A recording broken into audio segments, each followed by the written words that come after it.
So, welcome everyone, officially this time, on behalf of Teach the Shoah. I'm Lynn Feldman. I am the historian of the organization and general manager.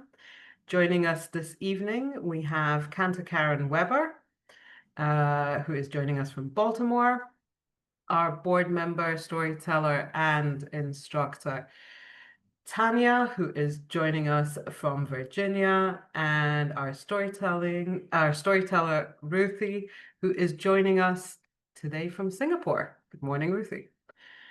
Thank you all. Today we will be delving into Vilna. I need to give a content warning. Some of the things you will hear this evening will be difficult. This is a Holocaust program, so therefore though we try to not depress everybody too much, if that's possible. Still, you might be hearing some difficult stories. So, Vilna.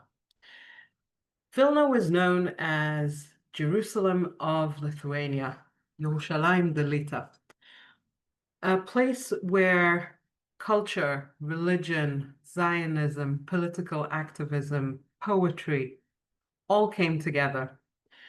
Jews from across Europe would come to Vilna to study, to learn, to debate, to publish.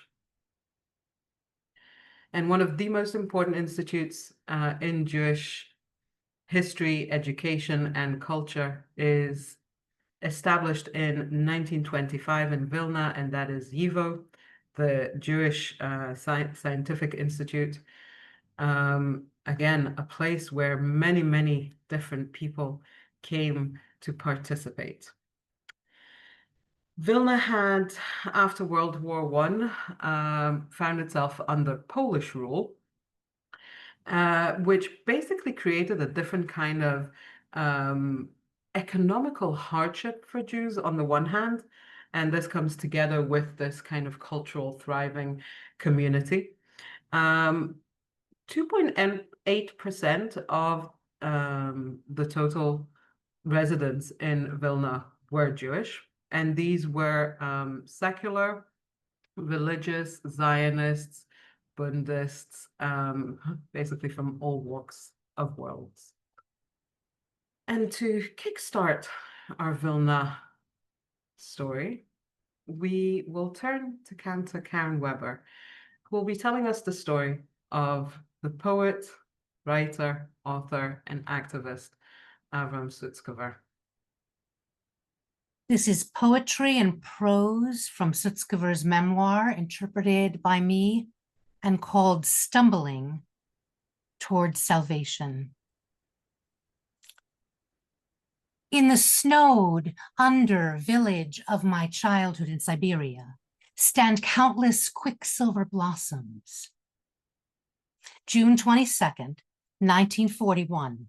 The German army crosses the border into Lithuania next to the Green Bridge, not far from my mother's apartment. I run. She is relieved to see me and offers sorrel soup with a dollop of sour cream. Mom, we must save ourselves. We must go. I begin to raise my voice and my hands follow. She strokes my hair and kisses my forehead. I am not going anywhere. But you are my life. Save yourself. Run. Why is the river between us without a bridge? Forest roots grind their teeth deep in the ground. We sleep in the forest and wash ourselves in the Vilenki River. My wife kisses each page of her diary as she feeds it to the river. A piano, as if shot down, was floating by. That piano is sunset with a black bent wing that was really a coffin. My fate facing me. The river overran its banks. Later, the river drowns itself.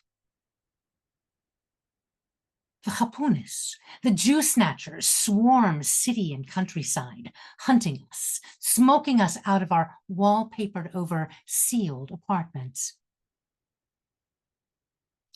A poet cuts apart words, conjures, and sends them back to their source. Our worlds are as small as a 10 by 10 centimeter patch worn on the chest or back, not yellow, not worn on the back, but rather a blue armband with a white star of David. Are you following? Gather me from the ledge of time. Nest in me like letters from a burning siddur. Once upon a time, only thieves hid in Molinas, a makeshift hideout built at night in a cave, a sewer, a garbage dump under a roof. Mine is under the eaves. Why is the earth full of caves, crevices, and craters, where there's no living thing, and there is no place where fewer than 3 human beings can hide? We were rounded up from our homes and our hiding places, from the asylum and the hospital, like the walking dead. Once inside the ghetto, a mad dash begins to the empty apartments where meat is cured in a pot on a chair, a knife is sticking out of a loaf of bread, a tea bag is cooling in a mug of water. My mother prepares for Yom Kippur in the other ghetto. I have never really noticed her gray hair before, nor the dark dress she wears that sets it off. Until then, her hair seemed to shine like a twinkling crown. She tells me, go home. It is safer there, because here are old people and children. I hear strains of Kol Nidre as I walk away. It follows that while my mother lived, I lived as a result.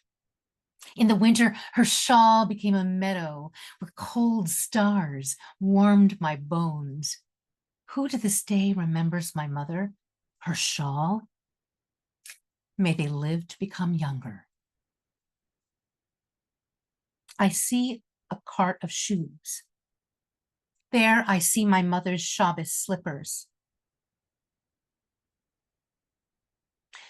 A bonfire blows the night apart in the forest. Young trees turn gray from terror. Honar, once a resort town, now a killing place. Schluf mein Vögelein, mach zu deine Gillen, schluf mein Kind, schlaf, sings my sister to her 2-year-old son as she nurses him, standing naked and shivering on the edge of the pit. I hear them fire. I fall. My sister falls. I lose consciousness. I come to my senses at dawn, in bodies sprinkled with lime. I'm alive. I climb out. I even find my own shirt, get dressed, pick up an old coat, and with nowhere to go, I return to the ghetto. In the ghetto, some lawyers turn chimney sweeps, called the black ones. They smuggle in rye flour, and if they get caught, they go straight to Ponar. I lie in a coffin, call it a little ship on stormy waves, call it a cradle. The day after my mother was murdered, a young director comes to pay his condolences. Yes, I tell him when he asks me to help establish a theater in the ghetto. Bialik, Gordon, Peretz, Shalom Alechem's Tevye, the dairyman, is in rehearsal, but never reaches performance as the actors keep being murdered. Who will last? What will last? The dead love to hear my poems, so I read them. How many musicians does it take to smuggle a piano into the ghetto? The musicians work as slave laborers in town and come upon a piano in an abandoned Jewish apartment. Each musician is responsible for smuggling one piece, and once back in the ghetto, a specialist rebuilds the entire instrument. The chamber orchestra plays Franz Schubert's unfinished symphony, so appropriate. In Vilna, I dream of Jerusalem. In Jerusalem, I dream of Vilna. How many paintings does it take to hide a machine gun? I collect and catalog cultural treasures from Vilna's museums and libraries. This is my work, but I also need to defend myself. We have automatic Belgian pistols and 1,000 bullets, but we need a machine gun. The partisan organization helps us find one. The gun will be carefully and purposefully stored in the art storage room. The barrel I hide under a portrait of a young Esther Roch-Kaminska, mother of the Yiddish theater. Another piece behind a Marc Chagall drawing. And a third piece underneath a famous tableau of refugees that came from the Ansky Museum. The machine gun's automatic loader is covered with the Bible. The Germans arrive in the building and only want to see the art. I fly back there yelling, "Pardon me, pardon me." Who is this crazy Jew? A tall German, like an upright serpent, lisped. My head was about to explode. He was heading for Kaminska. A second was inching toward Chagall. I'm waving my hands. My face is dripping with sweat. Who is this crazy Jew spinning through the room like a demon? And the upright serpent turns to his comrades and says, "Let us get out of this insane asylum." And they march out. Days before liquidation of the ghetto, I escape with my wife to the forest. We join a group of Jewish partisans. Words are my anchor. I write with the wind. A Benedictine convent stands on the road between Vilna and Vilepi. The Mother Superior is a socialist, the college degree. She hid Abba Kovner, one of the founders of the Jewish partisan organization, and others whom she would dress in habits when necessary. I lie in hay, a wanderer, until I myself become the haystack. Hirsch Glick escapes the ghetto to be captured and sent to his death in Estonia. His song fills the forest, shakes the leaves, and marches on, known as the Partisan League. Sag mir kein Mal, als du gehst den letzten Weg. Wat schimmeln bleien, ne verstellen bleuer Tag. Weil kommen wird noch unser ausgebänkte Schau. Es wird apoit und unser Trott, wir senden da. The time we've longed for will at last draw near, and our steps as drums will sound that we are here. We are here in Nuremberg. We are staying in the Grand Hotel, one of its wings. Off, the front was torn off by a bomb. Fitting. Nuremberg, the place from where the order went out to exterminate the Jewish people, now hosts a trial of these criminals. I want to take a gun into the courtroom. February 1946. I stand to give my testimony out of respect, like I would say Kaddish. Unfortunately, I had to speak in Russian rather than Yiddish. This was a deep disappointment. From your mouth, let Yiddish sound, pure and clear as the ghost of a slaughtered child. 2 nights before I am to testify, I cannot shut my eyes. I see my mother running naked over a snow-covered field. Warm blood, the bullet wound that pierced her heart, trickles onto the rug of my room and encircles me like a ring. I am walked into the courtroom by the marshal. I see the devils in their cages, and my fear evaporates. I am their accuser and their conqueror. With poems turned to powder and loaded to my gun, I know this: I am a wolf and a poet in one, and I release from my gun poem after poem. I write more in the ghetto than I will write the rest of my life.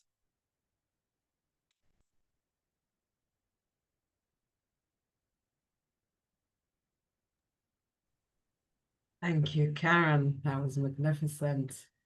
You have any appreciations for Karen, please leave them in the chat. I'm sure she'll be happy to see them. So this is Avram Sutzkever post-war. And this is Sutzkever and Schmerke on a balcony inside Vilna Ghetto, 1942. 1st of September, 1939, the war breaks out. But before the war, there is a secret part to the Ribbentrop-Molotov document. This is the non-aggression pact between the Soviet Union and the Third Reich. And part of that was splitting up Poland and what to do with different parts of Eastern Europe. In this pact, the agreement is that the Soviets will take the eastern part. The center of Poland will be ruled by the general government, or I should say the military general government of the Third Reich. And then the west of Poland is annexed into the Reich. Vilna falls under the Soviets, according to this pact. For the first 17 days of war, nothing happens in Vilna. But on the 17th of September, the Red Army enters. And with that, also, there's a bit of a relief for the Jewish community in Vilna. There's this thought that the Soviets won't be as bad. And the first thing that the Soviets do after they enter is to Sovietize the whole of Lithuania. What does this mean? Everybody becomes a citizen of the Soviet Union. A census is taken. But also, all the Soviet rules and regulations come in. Zionist groups are now illegal. Why is this important to us today? So this is important because in the 17 days since the war started, before the Soviets enter, there is a flood of Jewish refugees from central Poland. In this flood of refugees, we have leaders of Zionist movements, such as the leader of the revisionist movement of Poland, Menachem Begin. The name might sound familiar. He does become prime minister at some point afterwards in Israel. But also the leaders of the Young Zionist movement, Shomer Tzair, even the religious groups, Agudat Israel, Bnei Akiva, so many other. They escaped towards Lithuania because, again, this was known as Jerusalem of Lithuania, a place where Jews felt they were welcome and wanted. Of course, after 17 days, when the Soviets come in, you'll realize that this is going to be a bit problematic. So just to kind of finish off Menachem Begin, because I did mention him.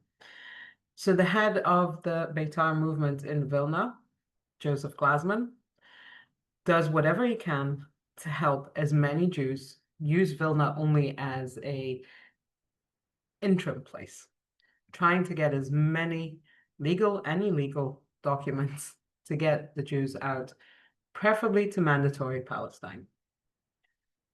Begin himself could not stop being the activist he was. He gets sent off to a gulag by the Soviets.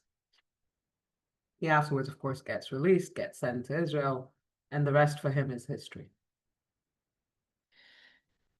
The Soviets stay only for 6 weeks in Lithuania. They see that there could be a potential Lithuanian government, so therefore they don't physically need to be there to rule. So after 6 weeks, putting things into some kind of order, so to speak, they hand over Lithuania back to the Lithuanians, so to speak. The day that the Soviets leave mark the first day out of 4 days of a horrific pogrom against the Jews. Within those 4 days, men were caught in the street, beaten, robbed, and arrested, because part of the people who took part of this pogrom were the local police. What ignites this pogrom? I'm sure this question is coming through your mind. The price of bread. It is because of the Jews that the price of bread has gone up, because the Jews, they support communism and they have money, so the price of bread can be higher. All blunt lines, but let's not let the truth confuse us on the road to a pogrom. After 4 days, things end with the arrival of Soviet tanks, because they're at this point saying, we can't have all this mess going on in the streets. The Soviet tanks calm things down. The Lithuanians get into some kind of rhythm. And for the next 8 months, it is Lithuanian rule in Vilna. Those 8 months basically ended Jerusalem of Lithuania. All of the different organizations had to go underground, whether it was youth movements, whether it was schools that were teaching in Hebrew. Funnily enough, the religious schools were not touched. Schools that taught in Yiddish were not touched, but Hebrew was illegal. Abba Kovner says in his memoirs, and I'll quote him, "Why, Vilna? Why on earth did faith leave you to gather up this human tide? Are you proud?" I think they were proud. So things after 8 months start to settle. Everything goes into a certain rhythm. But things change again. In 1941, the 22nd of June, 1941, was the first day of real war for the citizens of Vilna in general, not just for the Jewish community. The war in Vilna begins with air bombings. The Nazis moved back from their little pact with the Soviets, and Lithuania was one of those territories that the Nazis wanted to reclaim from the Soviets, and the way to do that was by first bombing. The Soviets, within 2 days, exit Lithuania, Vilna being first and Kovno being next. And on the 24th of June, 2 days after the bombings begin, the Germans march in. Within less than 24 hours, martial law is declared in the whole of Lithuania, and it takes a good few weeks before the civil government administration is reset there. What happens to the Jews? Within days, the anti-Jewish laws. The first one, marking of the Jews. In Vilna, it was a blue armband with a white Star of David. For comparison, in Warsaw, it's a white armband with a Star of David, and in Lodz, it's a yellow star. So it just depends on where you are, how you're marked in the Reich. The next stage was to create a Judenrat, a Jewish council.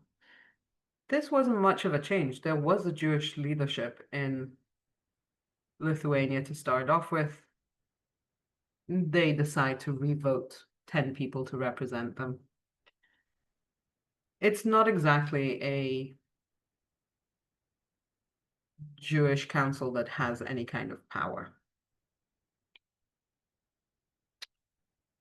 By the 3rd of July, after all the decrees had already been published, the next one is that there will be a ghetto. But in the meantime, there's a new phenomenon. The phenomenon starts about 3 or 4 days after the Germans come in. They call them the Hapunas, from the Yiddish word to chap, to catch, to grab. They would grab Jews on the street, send them for a day's forced labor. Forced labor could be anything from scrubbing a pavement with a toothbrush, chopping wood, bringing water from wells, even though there were running tap water. There was running water in taps, but why not? And some were sent to the Lukashi jail, just because they could be sent. There was no real accusation apart from being Jewish. And then the decree comes to move everybody into a ghetto.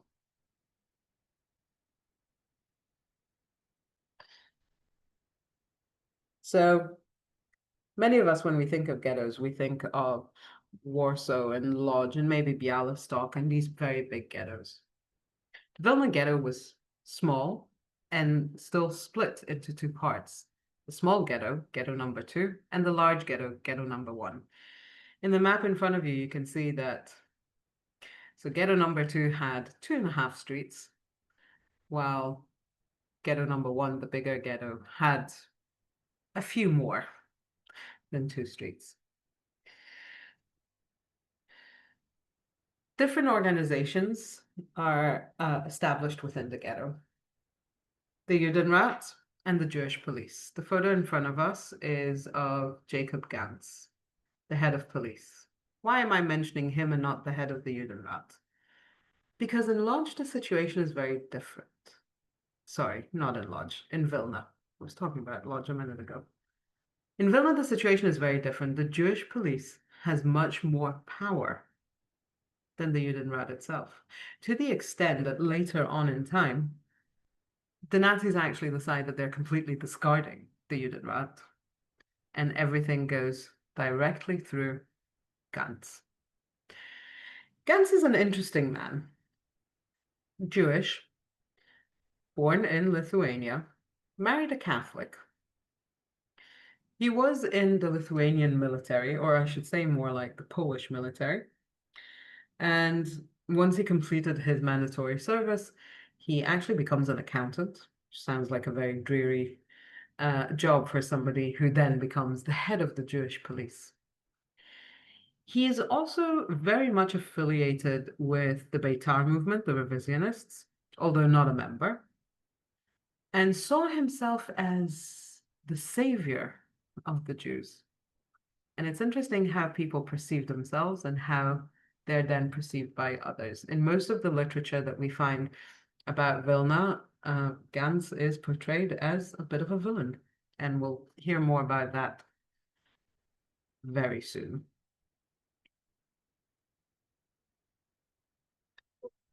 One of the things that is established within the ghetto is work.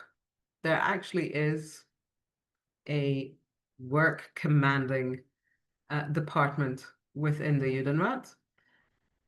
The Jews in ghetto number 1, the larger ghetto, can apply for work outside of the ghetto. And for that, they will receive a certificate called a shine. And in the beginning, those shines were yellow. What we see in front of us is a sample of a yellow shine. Of course, the photo was taken in right after the war, so therefore it's in black and white, but this was a yellow shine. And the shine is for the person who goes to work, their spouse, and they could also register 2 children. Why is this important? The shine not only allows the people to leave the ghetto so that they could work, it also allows sometimes the spouse to go with them. And in very rare cases, also the children are allowed to leave the ghetto for the hours in which the shine holder was working. This creates a really interesting dynamic within the ghetto. Some people who were single, like Joseph Glasman, the head of the Beitar movement, he didn't have a shine when he first enters the ghetto.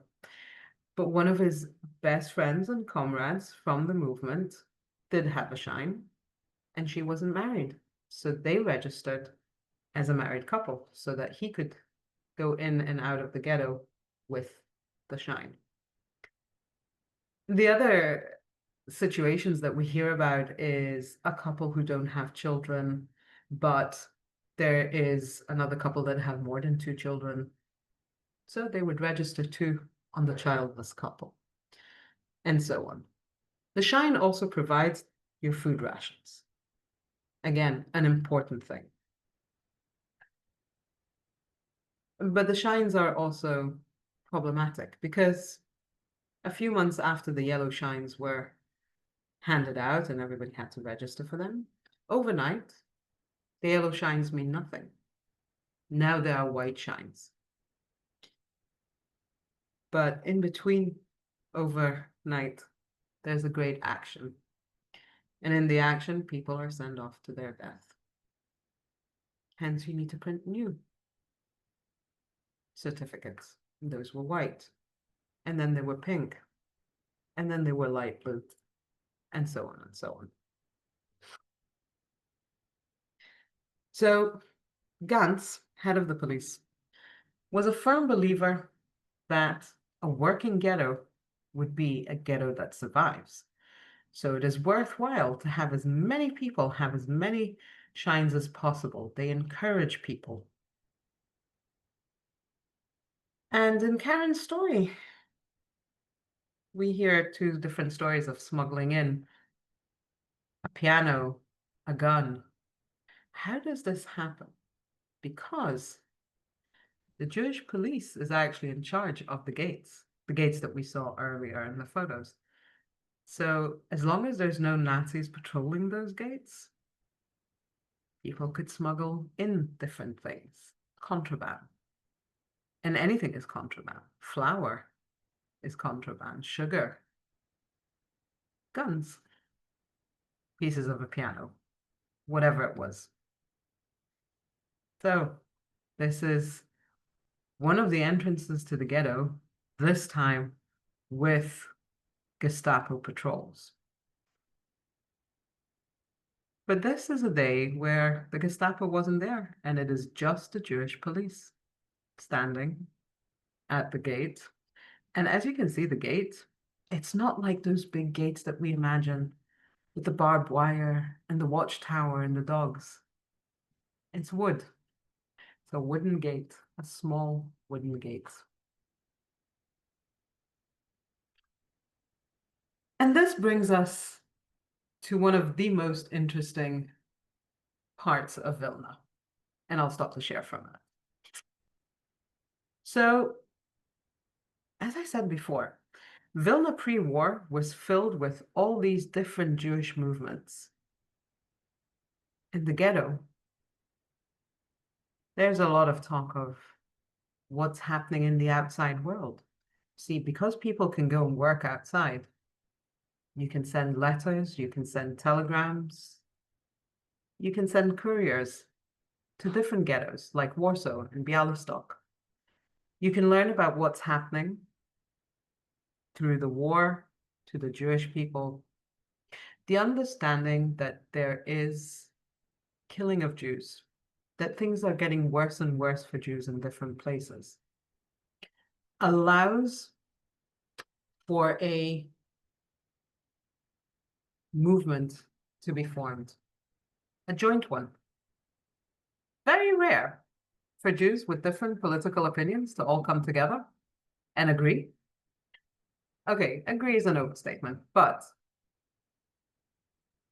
in Vilna, we have the joint partisan movement.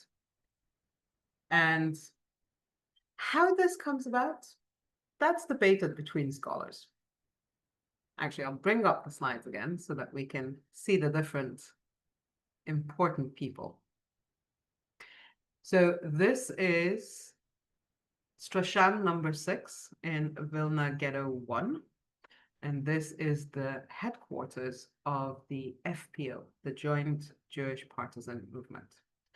And these are the main members of the FPO, headed by Yitzhak Wittenberg. We do not have a photo of him, therefore we use a drawing. Abba Kovner, I think some of you have heard of him. Joseph Glasman, I've mentioned him before. And this is the balcony of Strashan number 6. And we also have Nissan Resnick underneath Wittenberg. And we have, I'm missing somebody, Avrasha. Avrasha is down here at the bottom. And they represent the communists, Hashomer HaTzair, Beitar, young Zionists, and the Bund. So basically, all the main groups within Vilna come together. So how does this happen? Abba Kovner, at the beginning of ghetto life, is in hiding in a monastery. Members of the Shomer HaTzair keep going between the monastery and the ghetto and passing on notes and information. Joseph Glasman, when the ghetto is founded, is actually in Russia, in a labor camp. He manages to escape Russia after he hears that one of the revisionist courier girls is caught by the Gestapo and murdered. And he decides it's time for him to make his way back to Vilna. So he comes back to Vilna. And then they start hearing that all these actions that have been going on within the ghetto, they're leading to the forest in Punari. And they realize that resistance needs to happen. Now, depending on the scholar that you ask, some will tell you that it was Abba Kovner sitting in the monastery that thought, oh, we should get the heads of all the movements together and form an underground. Some will say it was Joseph Glasman that said that. But at the end, Kovner joins the ghetto life, goes to Strashan Street, to Glasman's apartment, together with Wittenberg, who was from the communists. And the three of them together have a long, very long, some say it was almost all night, a long conversation on how they can work all together. And they end up creating the FPO. Wittenberg becomes the commander-in-chief, and his two deputies are Abba Kovner and Joseph Glasman. At the beginning, the FPO start with, we need to get a gun. And they do. And the first gun comes in. Kovner has a lot of experience. He is a revisionist, so he has been through military training. He knows how to use a weapon. The decision is that the members of the FPO, now joined with also the Bundists and Agudat Israel, which is a more religious movement, they will be split into groups of 3 and meet in different places all over the ghetto and start practicing using this gun, dismantling it, putting it together. Not shooting live ammunition because we don't want to waste any bullets, but learning combat, learning how to make Molotov bottles, learning how to fight, and also learning about Israel and learning about what life can be after the war. You see, the hope was that at some point they will revolt. They will go against the Nazis, against the heads of the Judenrat, against the Jewish police, against everybody. They will go to the forest. They will fight with the partisans. They know that there are partisans in the forest. They know they're Soviet, but it doesn't matter. So they work together for as long as they can. I shall bring back our slides. At the same time, there's another form of an underground. You see, because Vilna was this big cultural focus point, the Nazis had an idea that they would use the old Jewish library and the old Evo building. In the meantime, Evo's archive had moved in its entire before the war to New York, where it still is today. But there were books that were left behind, and the building was left behind. And the Nazis decided that this is going to be the center where books from all over the Reich will be sent to be cataloged and to pick out the important books. Why? You see, the Nazis had this thought that at some point there will be a museum for the lost people, because the Jews one day will no longer exist. So people should know that this once happened. There were once Jews, not that the Holocaust happened, but that there were such a people. And for those relics, they would build a museum in Prague. So they collected artifacts, religious relics, Torah scrolls. Maybe one day we'll have a session about those Torah scrolls. But in Vilna, they collected books. People like Avram Sutzkever, who was a known poet and author even before the war, were picked to go through these books and catalog them and then send the important books back to Germany. But what happened was that all the people that worked there decided that they're actually going to be saving books, smuggling them back into the ghetto and hiding them in their own malinas, in their own hiding places. Sutzkever being one of them. And if you'd like to know more about them, they were called the Paper Brigade. Please go and read the book named The Paper Brigade. And now I shall turn you all over to Tanya.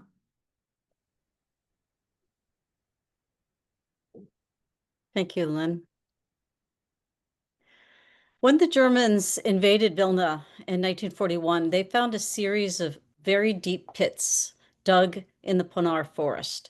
Those were for holding fuel tanks for a proposed Soviet airfield. And these pits were sometimes up to 26 feet deep and as big as 100 feet in diameter. Well, the Germans had other ideas for those pits. Prisoners were brought from the newly created ghetto to build scaffolding, to dig more trenches around and in those pits. You see, it wouldn't be necessary to deport all the Jews of Vilna. Vilna's Jews were brought from the ghetto to the forest on foot or even by train to the nearby train tracks. They were then led down into a circular trench around the center of the pit. This could be hundreds of people lining this pit. Groups of 10 or 20 people would be forced to climb up onto a platform. They were blindfolded, maybe a shirt wrapped around their head. They were to stand at the edge of the platform. SS soldiers stood guard, and Lithuanian collaborators were positioned as a firing squad. They shot the lined up Jews. The dead fell into the pit, and the next group was brought up. Group after group after group. And then layers of lime and sand were added as each pit was filled, and this continued for 2 years.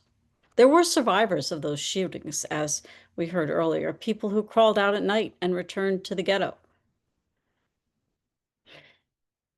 In early 1944, the Russian army approached.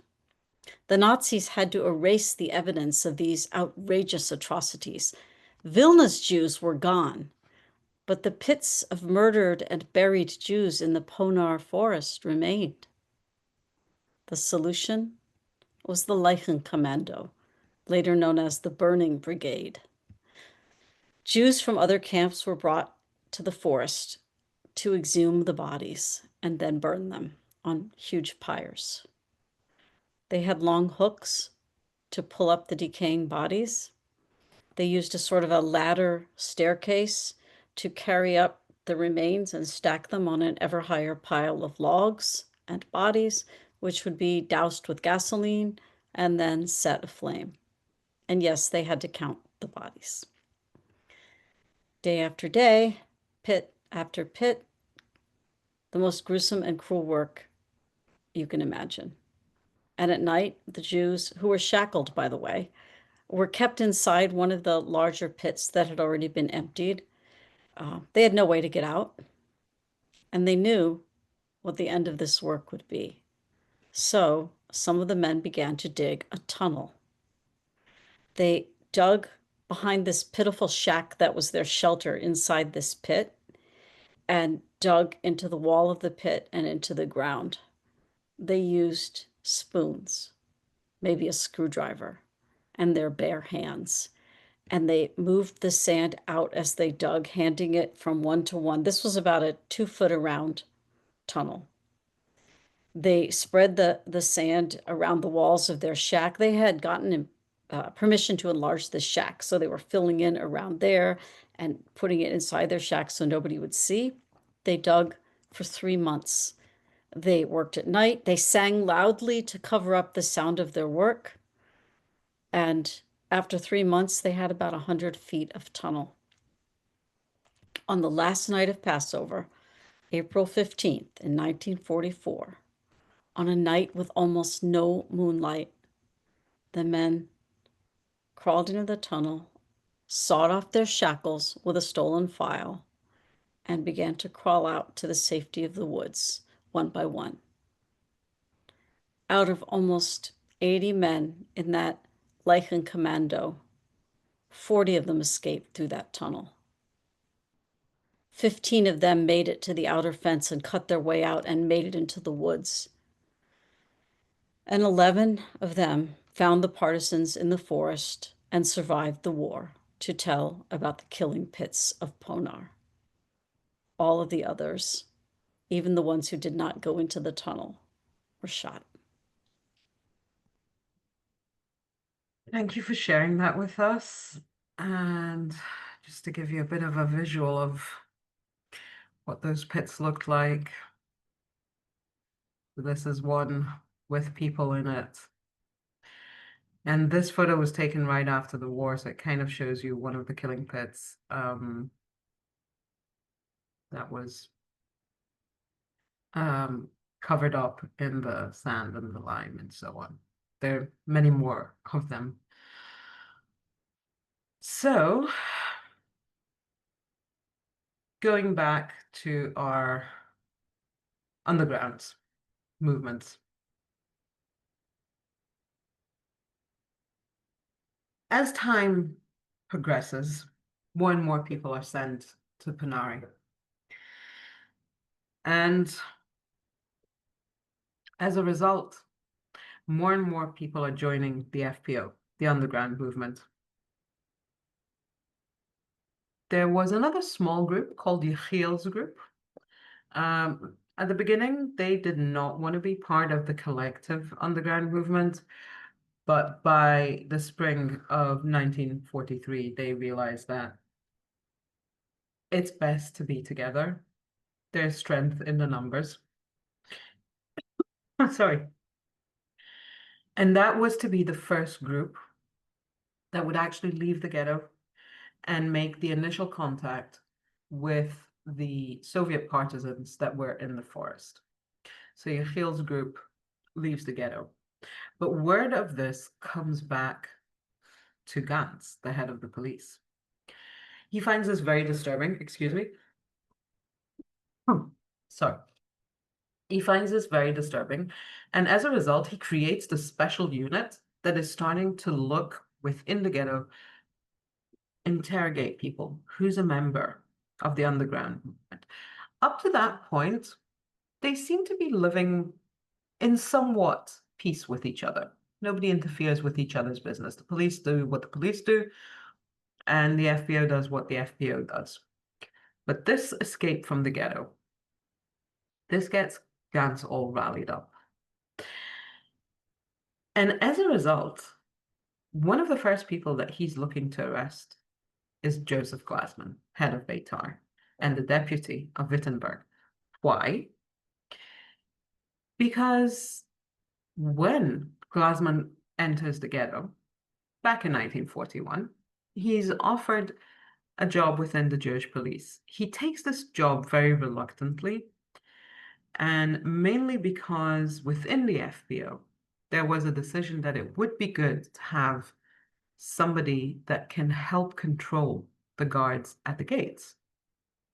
So Glassman does this up until the big action of Yom Kippur, where the elderly were taken from ghetto number 1. And this was all done by the Jewish police. They helped gather up the people and hand them over to the Gestapo. Glassman is not, this doesn't sit well with him, being part of this. And a few days later, Gantz comes to him requesting him to come together with a few other policemen into a neighboring labor camp, a small camp. And Glassman says, no, this all seems like a ruse. Like there's going to be an action there and you want us to do it. And he refuses to go, and as a result also resigns. This leaves a lot of animosity between Gantz and Glassman. So when the Yechiel group leaves, this is one of the biggest excuses. Now we can arrest Glassman. And in many, many of the diaries and accounts from Vilna, this day of arrest is very well documented. The rumor spreads that Glassman was taken away. Members of the FBO start surrounding the little jail that was created within the ghetto. And as Glassman is led out towards the gate, he's led out by some of the Jewish police who are loyal to Gantz. But on the other side, we have the FBO members. Some of them are also Jewish police. And they kidnap Glassman, release him from the custody, and put him into hiding. This, of course, causes a lot of upheaval within the ghetto. Gantz loses it. They start searching house by house. It becomes very violent at some point. So they come to an agreement. Gantz can save face, but Glassman doesn't really get sent to jail. He goes to another labor camp, but not as forced labor and not as police. He's just sent there for 2 weeks. What he actually does in Russia, in this other camp, is he starts there an underground movement as well, for them to uprise when the time comes. 2 weeks later, he comes back. But there's a lot of unrest. And this was the beginning of the big conflict between the Jewish police and between the underground.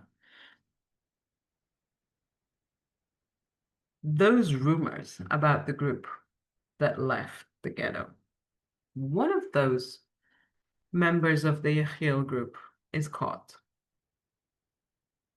tortured by the Gestapo. And he ends up giving Yitzhak Wittenberg's name. Head of the communist movement, a communist operating within the Vilna ghetto. The Gestapo immediately come to Gantz, demanding that within 24 hours, this Wittenberg person is going to be given up. So,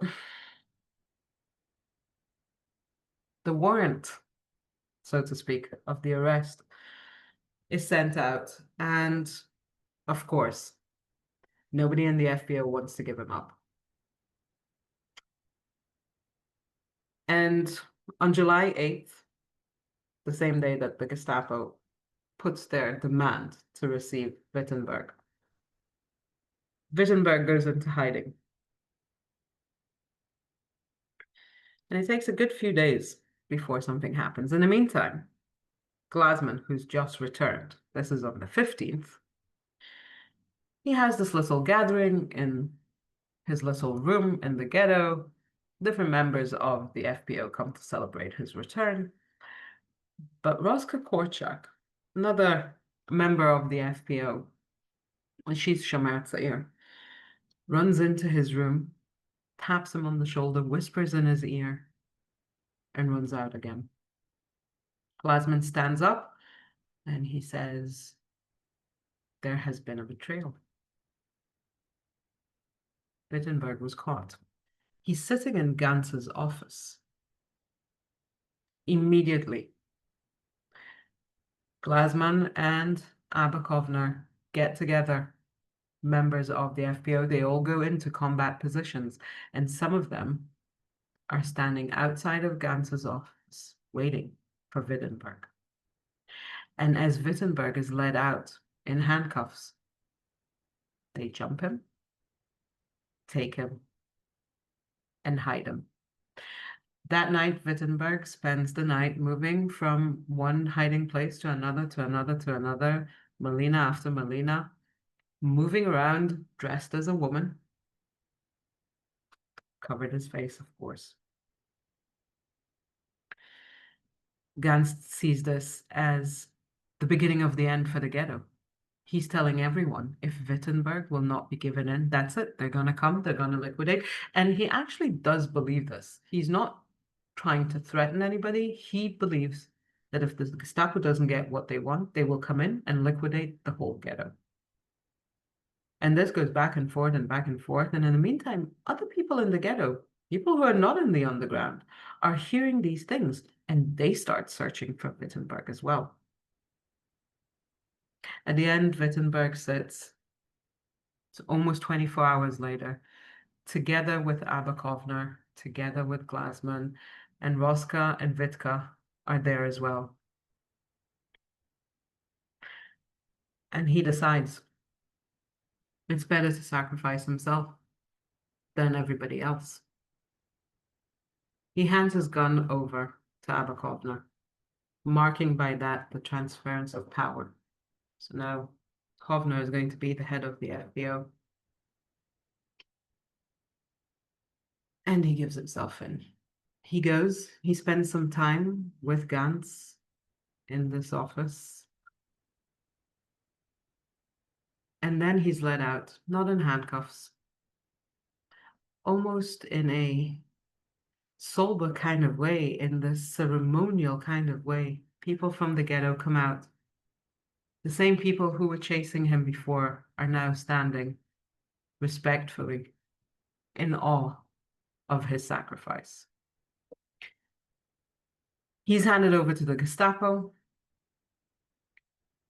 and within hours commits suicide in his cell. We don't know whether Gantz was the one who gave him the cyanide pill, or whether he managed to have that pill with him from somewhere else. but we do know that that's what happened with Wittenberg. And that is the beginning of the end of the ghetto. And I would like to turn you all over to Ruthie, who will be telling us the story of Witka Kempner Kovner. Ruthie, whenever you're ready.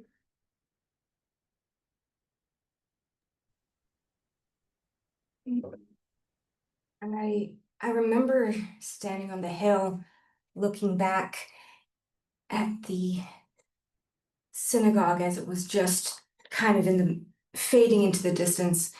I had been there in that building with my family just earlier that day.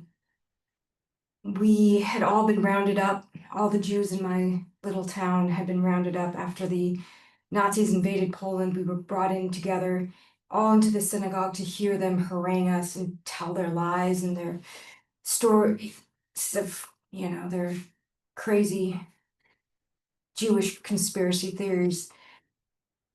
I wasn't built to withstand that sort of humiliation. My parents understood this. My parents always supported me. My parents always had understood that this was not my path. They brought me and my brother to the back of the synagogue. They found a little window for us to crawl out of and escape. They told me, take your little brother and run. Just get out. And we did. But before we left the city, I turned to look back to see the synagogue, to see the window we had just crawled out of, tiny spot of orange light, and the blurry faces that I assumed were my parents, hoped were my parents. And that was my last time I saw them, the last time I saw my family. I took my little brother and left him with my grandparents, but I needed to keep going. I didn't feel safe in Poland, and I wanted to go someplace I could be free, someplace I could resist, someplace I could fight. And so I went to Vilna.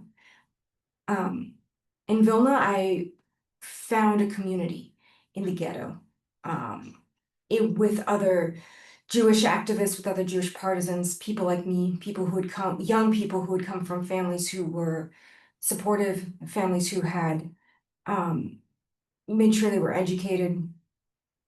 In Vilna, I met Roska, who came to be my greatest friend, my girlfriend, someone I was close to for the rest of my life. I met Abba Kovner, and many others who were like me, looking for a way to fight and looking for a way to resist. 8 months after the invasion of Poland, the Nazis showed up in Lithuania. They showed up in Vilna. And I had to decide, was I gonna run away again, or was I gonna stay and fight? This time I was gonna stay.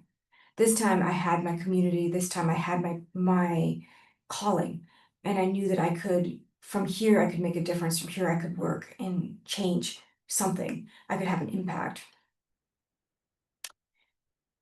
It was sometime later that things got worse. They kept getting worse in the ghetto. People were taken out from Vilna, and we didn't know where they were taken to. All we knew was that they never came back. People would get called up, people would get rounded up, people would be taken away, and we'd never get a letter, we'd never get any information about them.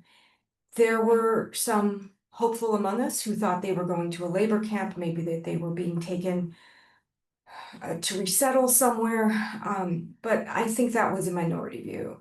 Most of us had no such optimistic apprehensions. We thought the worst. And then one day this child, this 12-year-old, came crawling out of the forest. She had no clothes, she was covered in mud, she was terrified. And she came to us, she came to the ghetto, she came to us and told us her story. She told us that she had been rounded up with her family, that she had been taken to the forest, and that they had been lined up at the edge of these pits, and that they'd all been shot. But the shot that was meant for her missed. She fell into the pit and had to climb out over the bodies of her family, make it into the forest, crawl out of the forest, and somehow get to us. As she was telling us, all I could do was look at her muddy, tiny little feet and think of all the steps that child had taken to get to us. There were people who didn't believe her, who said this was impossible, that this was a scared, traumatized child, that she didn't know what she was talking about. I believed her. A lot of us believed her. It made sense. It fit with everything we'd been dreading. It fit with everything we knew. And that was when I determined that I needed to make an impact, that I needed to do something to make a change. So I have a particular talent for being very detail oriented. I was very good at memorizing information.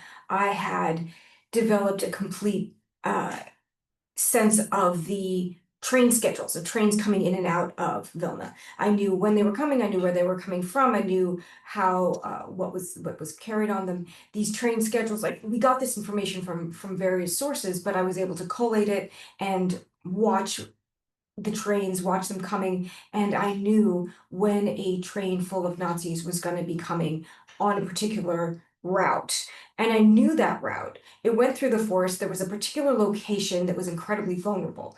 And I knew that if we set a bomb at that location when the train came, if we got our timing right, we could disrupt the entire transport, the troop transport. So I came to Abba with this plan. He got me in touch with a bomb maker. And we were grateful to have somebody with these skills. And he gave me this heavy, greasy package. We knew what night we needed to go and do this. So I gathered a small group of us. And that night we needed to get out of the ghetto, get into the, without being seen, without being stopped. We need to get out of the ghetto and get into the forest. And so we went by the sewers. I travel by the sewers a lot. This was another one of my projects. I memorized the whole sewer map throughout Vilna. I could get through the city and I could get to the edge of the city very easily because I knew which route to take underground in the sewer. It was not pleasant, but nothing was pleasant in the ghetto. Nothing was pleasant at that time. So we climbed down into the sewer. We crawled through all of these tunnels. I was clutching this heavy package. And eventually we made it to where I knew we could get out. So we climbed up the ladder and we got out into just outside the city. It was dark, no one saw us, no one stopped us. We went through the forest to find this track. Then we stayed in the darkness. We couldn't risk being seen, but it was dangerous to walk where there was no path. So we were slow, we were steady, and we made it to the location that we had scouted out before. I went and I placed the bomb exactly where I knew it needed to be, and then we melted back into the forest. We didn't leave because we needed to see that it worked. We needed to be there to see what happened. And just as planned, just as the schedule had said, the transport train came. The bomb went off. It was so bright. It was like daylight for a moment in the forest. We could see everything. And then there were screams, there were shots, and we made our way back. We got out of there. We had to be quick, but we couldn't be seen. So we had to go into the darkness. We had to go back into kind of the forest. And we had to get there before sunrise. So we were as efficient as we could be. We made it back to the city, we made it into the sewer, we made it back into the ghetto. And with all that came next, though we couldn't celebrate, we couldn't take credit, that moment, that brightness, that light, knowing that those Nazis wouldn't be killing anyone, knowing that our people were safe from them, those Nazis, that I carried with me. That was in my heart. When I thought of that child, when I thought of all who he'd lost, here were some people who couldn't kill anymore.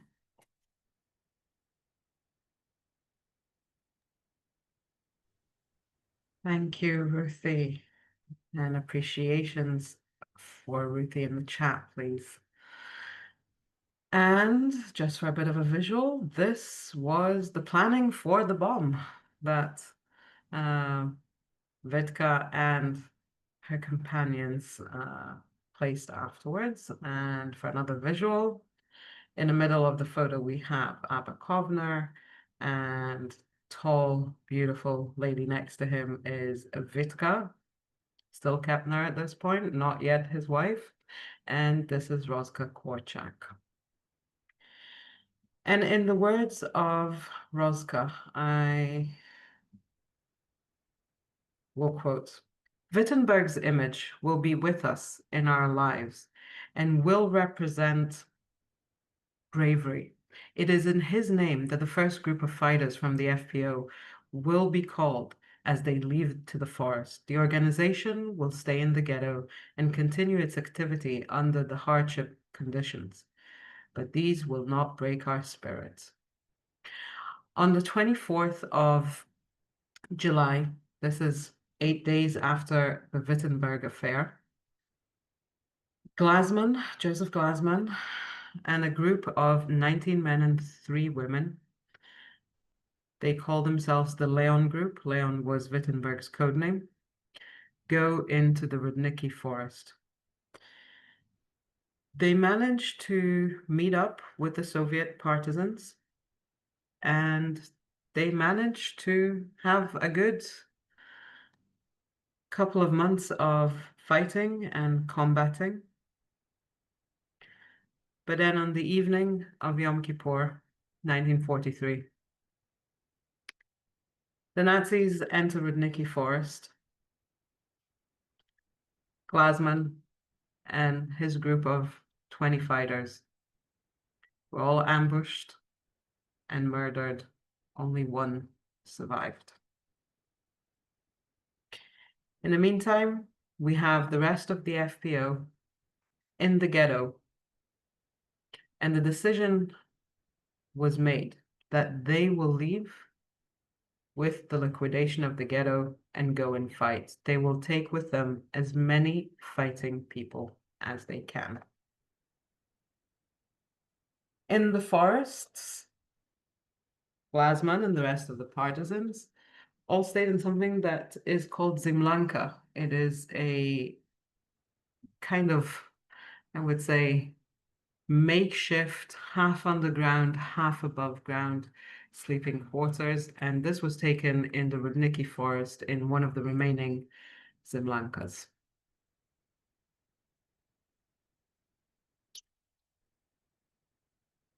And I will be sharing with you now the story of Roska Korczak.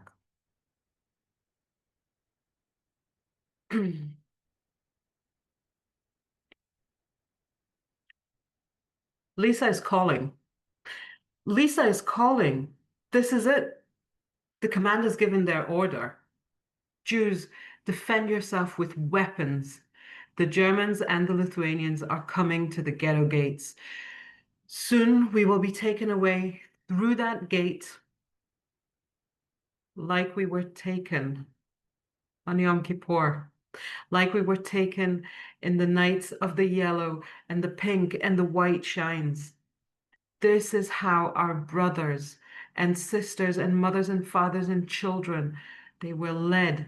This is how thousands were taken to die, but we will not go. We will not expose our necks like lambs. Jews, defend yourselves with weapons. Do not believe the false promise of these murderers, of the words that these traitors tell us. Those who leave the ghetto gates go to Punari, and Punari is death. This message was plastered all over the ghetto walls. 1st of September, 1943, 5 a.m. The ghetto is now surrounded. Lisa is calling at 5:30. All of us, all the FPO fighters, we're standing guard. Everyone is in their stations. The headquarters on Strashan number 6. This is where we'll carry out our plan. This is where we start our armed resistance. At 8 in the morning, also the United Teens, they join us. We're in a building. It's barricaded. But I leave the group.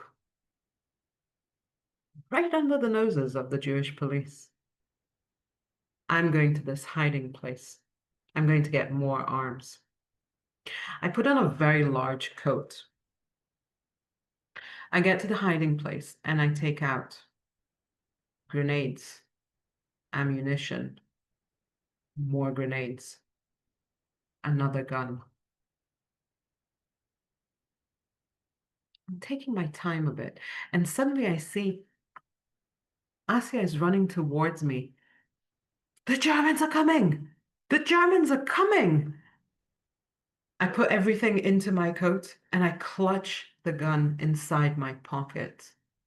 My finger is on the trigger. I make it back. I get back to my spot. Ilya, the commander of this specific spot here, he gives his last command and he fires the first shot.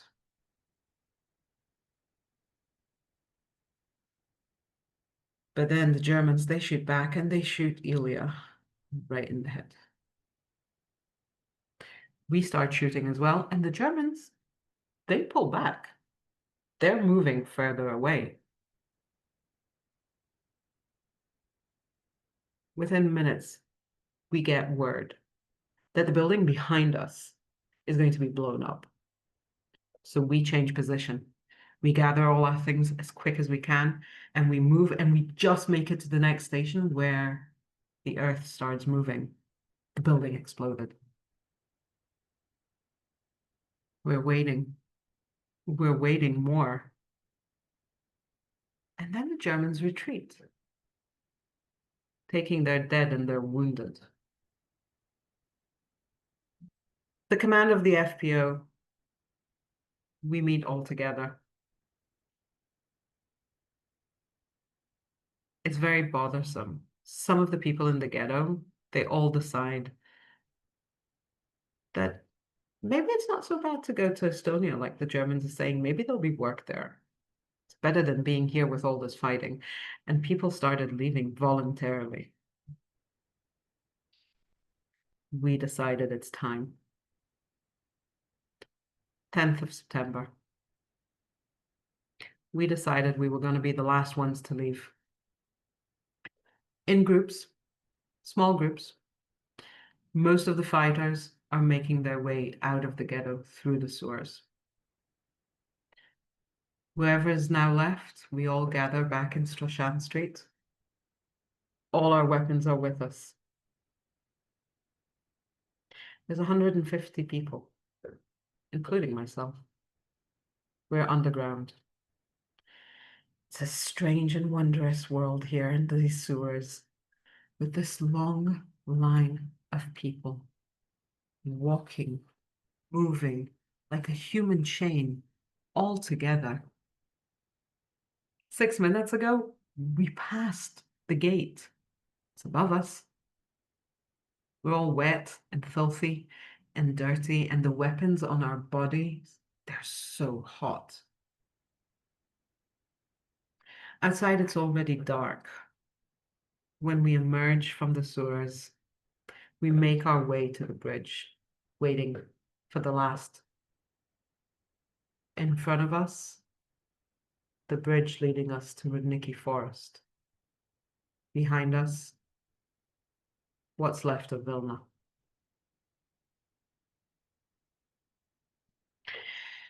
In the last night in Rudnicki Forest, we've been here already for months. We're told that in the morning, we're going to start making our way back to Vilna. The Soviet army's already entering. It's so close.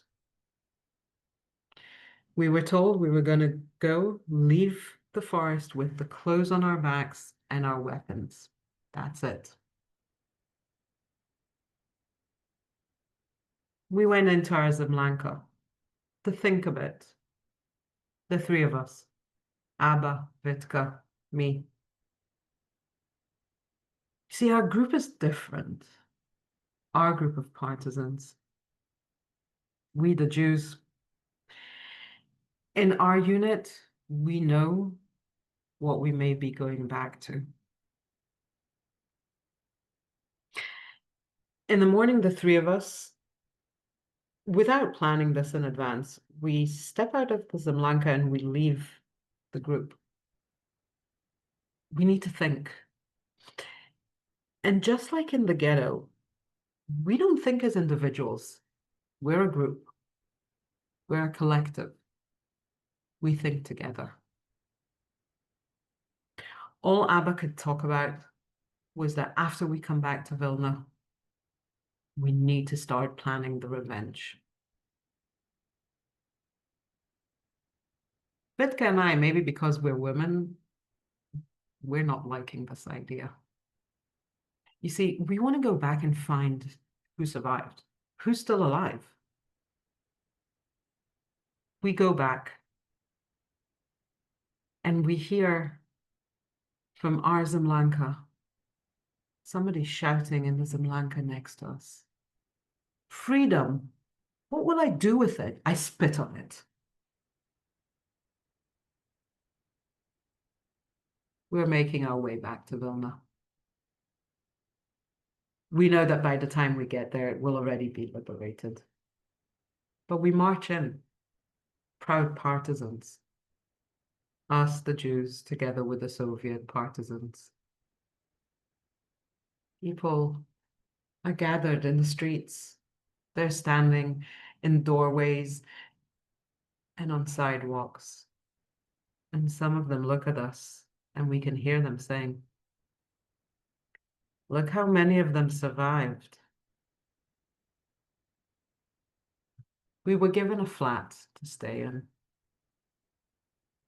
The first morning after we returned, I wanted to go and see if there's lists or something somewhere. Maybe people survived. I made my way into the center of Vilna.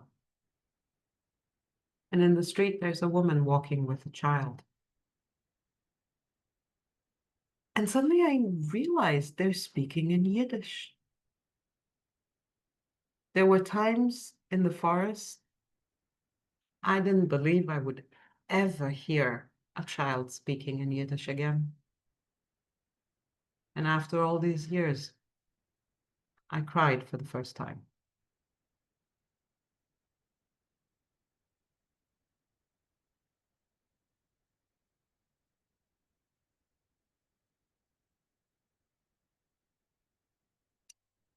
So this photo was taken after the remaining FPO members from that specific group returned to Vilna. And again, in the middle here, we have Abba, on the side, Vitka.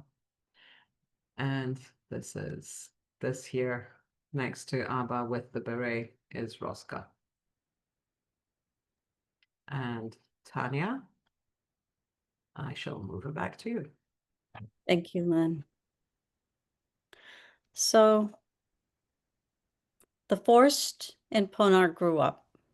The tunnel and the pits were covered over, and over time, there were very few people to relate what had happened there.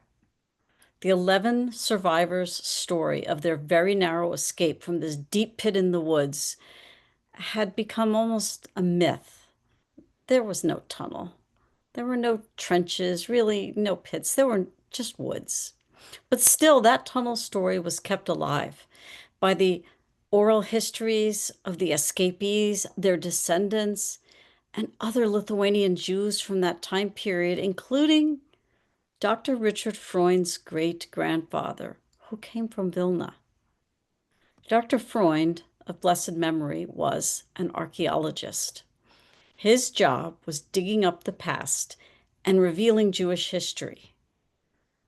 But exploring Holocaust sites in this way is really off limits. By Jewish law, we don't disturb human remains.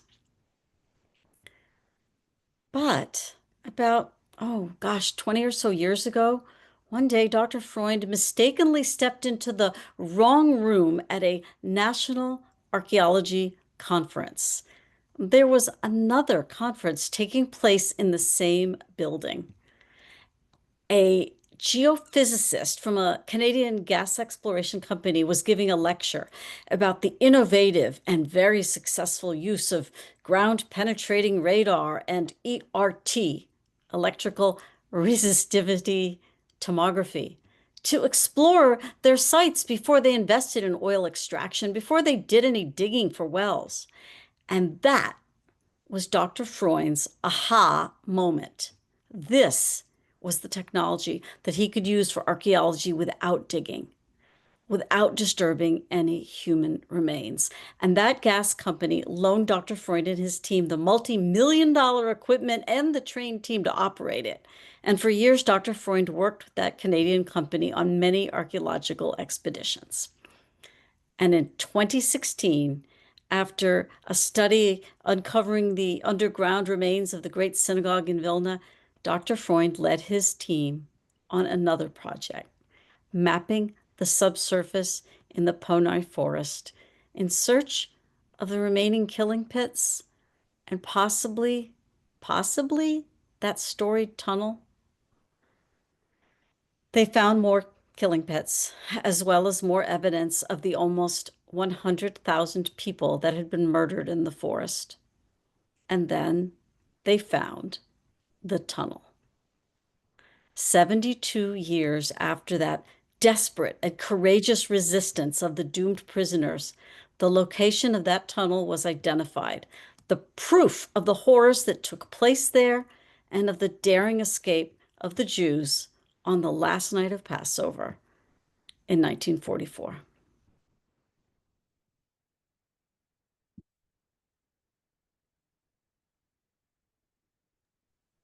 So could you please walk us through what we're looking at?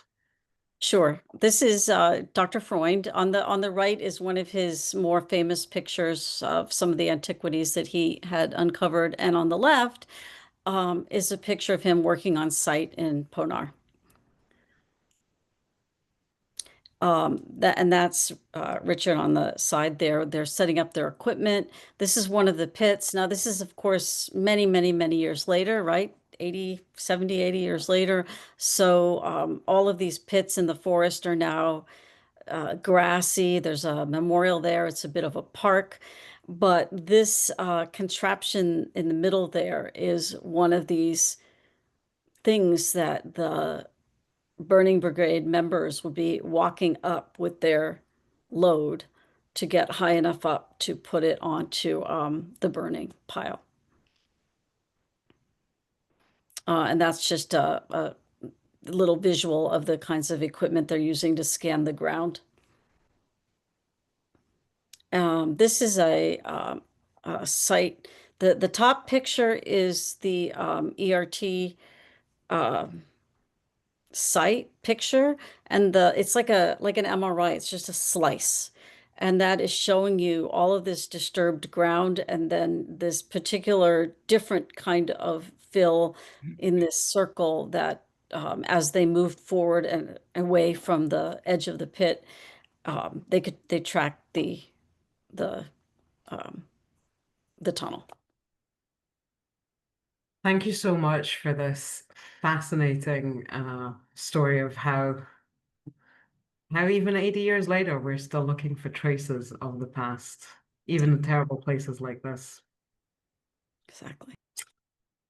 And we are now going to move to the last section of our program, which is a poem by Cantor Karen Weber, Under Strange Skies. And this poem is called a cento. A cento is comprised of lines taken from other poems by other poets' works. It is a kind of collage. In this case, all of the lines are borrowed from one poet and partisan, Abba Kovner, from his last book, Sloan Kettering. And it was written when he was a cancer patient there at the end of his life. It's called Under Strange Skies. arms wrapped in dark straps. A figure sways in prayer, larynx shriveled, twisted by a slow growing cancer. O God, mighty and awesome, death is not preferred, even though I will never again hear his voice. Sloan Kettering, its vaulted windows, vanished routines, 3 chimneys and a red-tiled roof at the back, like a crematorium. Those within its walls stripped naked, captive. My father steals away from my small white room, circuits the corridors, shuffling in his sandals over a patch of lawn or a distant sand dune behind the green bridge, once connecting 2 sides of Vilna. Just wooden boards now. Time rushes by like the river beneath, the tear wiped away by the small knob of my mother's knitting needle. Pause, click. She knits a warm sweater for the son on his way to her. How little we need to be happy, clack. A ½ kilo increase in weight, a morning without aspirin, 2 circuits of the corridor, like a sealed spice box, fills the nostrils. The vowel is swallowed before it mingles with unrest. When leading a band of harried fighters, employ rhythmic movement of the needles between your fingers, standing on the ramparts, face to face with the enemy. Almighty God, forgive my sins, grant me favor. Needles turn to bangs, to fringe as the room empties of yesterday's light.